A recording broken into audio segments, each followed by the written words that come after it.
Ya betul, Profesor Ikra tadi. Judul kita adalah Sang Diakala Ning Jokowi Ningrat. Senjakala bagi kerajaan Jokowi Ningrat. Penanda pertama adalah Ade Armando. Partainya maksudnya. Dapat 2,8%. Ya itulah suara Jokowi. Memang cuma itu suaranya. Jadi Gibran berapa? 2,8%, sama aja.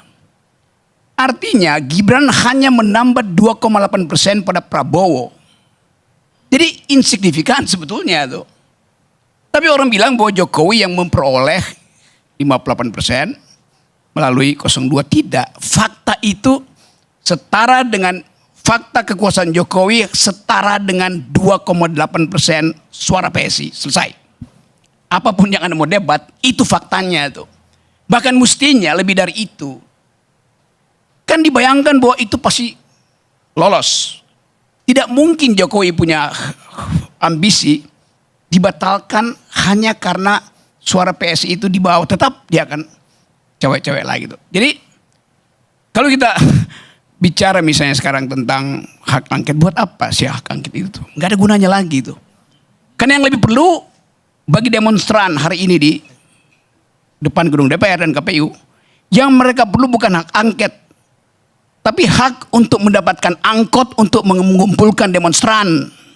Itu lebih penting tuh. Angkot buat memobilisasi demonstran. Dan saya berhitung bahwa keadaan ini nggak mungkin lagi dihentikan tuh dasarnya. Tadi Prabowo dapat 58%.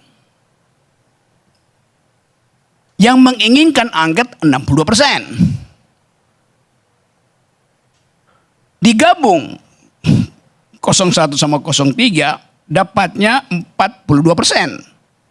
Jadi bayangkan yang menginginkan angket itu lebih dari gabungan 01 03. Berapa? 62 kurang 40, 20%. Jadi 20% itu berarti ada di dalam 02. Jadi minimal 02 ada 20% yang menginginkan hak angket. Kan matematiknya begitu tuh.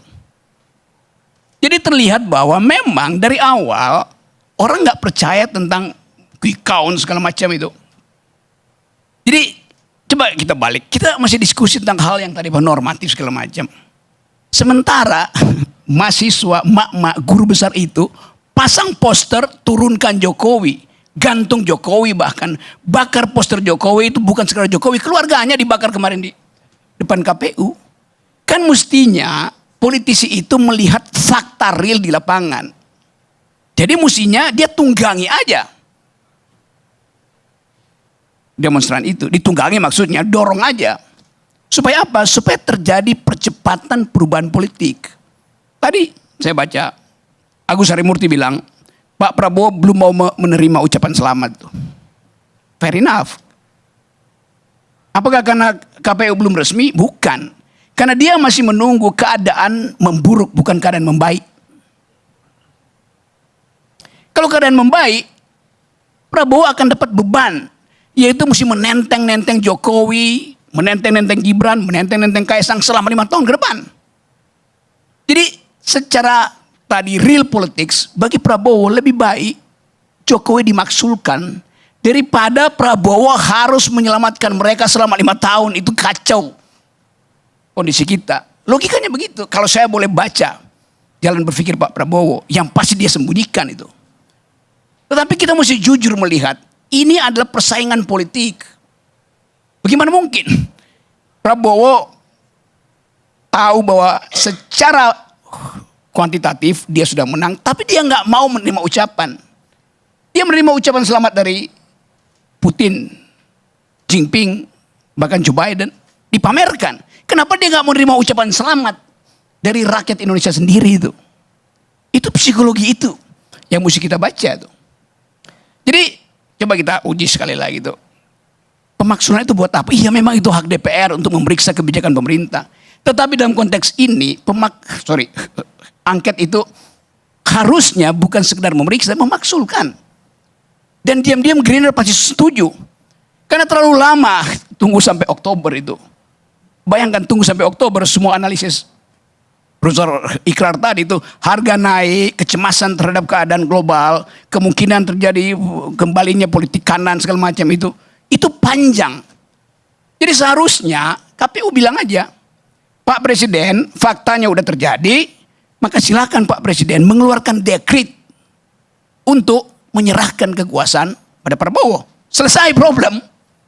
Gak ada lagi keraguan-raguan itu kan. Kalau sekarang orang berhitung.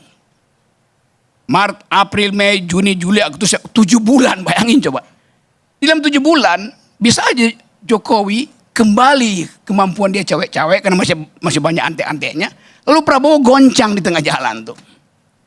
Jadi harusnya dekret itu diucapkan oleh Presiden. Supaya Jokowi juga lega bahwa dia tidak akan dipersoalkan selama 7 bulan ke depan.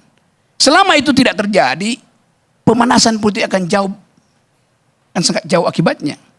Dan bisa terjadi kekacauan ekonomi, diincar oleh global politics. Kan itu dasarnya. Jadi kita mau berpikir sebetulnya di dalam upaya untuk mengefisienkan politik. Lantik aja Jokowi, lantik aja Prabowo, selesai problem. Apakah ini inkonstitusional? Enggak, itu bukan soal inkonstitusional. Ini soal kemampuan imperatif kita untuk menghentikan ketidakpastian. Dasarnya di situ.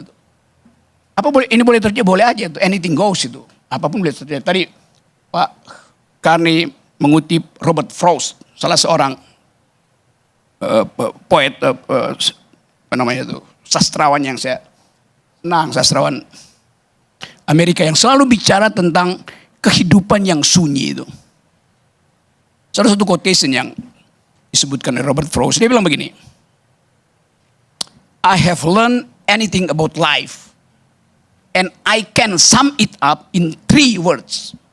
It goes on. Begitu kata Robert Frost itu.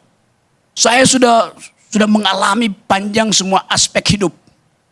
Dan seluruh perjalanan panjang hidup saya, kata Robert Frost, bisa saya ringkas dalam 3 kata. It goes on. Dia akan berlanjut. Karena hidup itu memberi nilai. Beda dengan di kita. Anything goes. Apapun bisa terjadi, namanya cawe-cawe kalau kita cuma bahasa Indonesianya tuh. Jadi sekali lagi, supaya it goes on, sebaiknya Presiden Jokowi keluarkan dekret dan mengatakan saya mundur, kekuasaan ada pada Prabowo, selesai problem. Tanpa perlu ada hak angket, demonstran pasti berhenti. Karena itu faktanya. Assalamualaikum warahmatullahi wabarakatuh.